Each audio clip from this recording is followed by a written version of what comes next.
Welcome to Jewish Online Magazine Weekly Torah Portion. This Shabbat we read two portions, Behar and Behar. This Devar Torah is from Rabbi Naftali Reich, Torah.org, Sedra Behar 5768. Please visit Torah.org for this Devar Torah and lots more. Enough is never enough. It took a real act of faith for Jewish farmers to leave their lands fallow during the sabbatical year, Shemitah. For 6 years they had planted and harvested their crops, and now in the 7th year Hashem commanded them to sit back and do absolutely nothing. What were they supposed to eat? How were they supposed to support their families?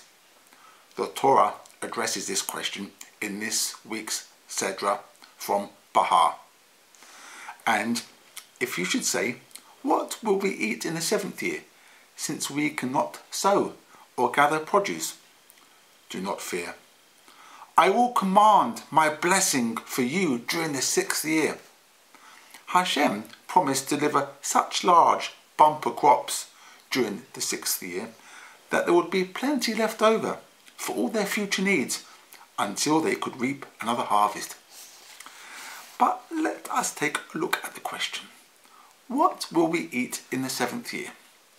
Surely they meant the 8th year, not the 7th. Everyone knows that each year's harvest provides food for the following year. The 6th year's harvest thus assured them of food for the 7th year. The 7th year's harvest would have provided food for the 8th year, and therefore leaving the land fallow placed the 8th year in jeopardy, not the 7th.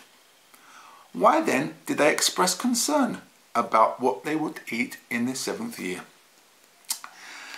The answer touches on the very fundamentals of faith. A person who has faith in Hashem is not concerned about the future, fully aware that he does not control his own fate, that everything is in Hashem's hands. He lives by the dictates of the Torah and relies on Hashem to do the rest.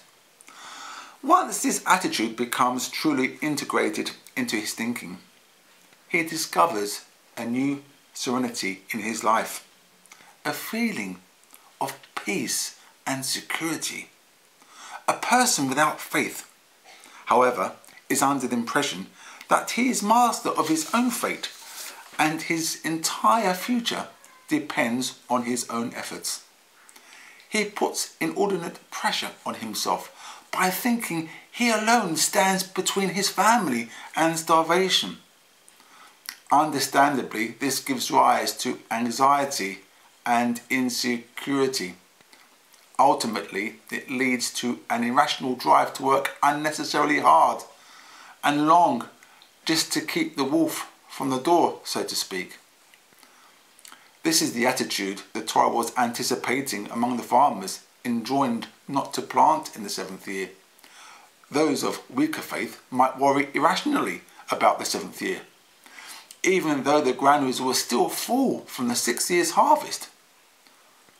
The Torah reassures these people that there would be so much grain in the 6th year that they would not need to worry. A fabulously wealthy man once complained to a great sage about the pressures of running his vast financial empire. "Tell me," said the sage, "why don't you just sell all your holdings and relax? Don't you have enough to last for the rest of your life?" "Certainly I do," replied the old rich man. "But by amassing all this wealth, I can secure the financial future for all my children and grandchildren as well."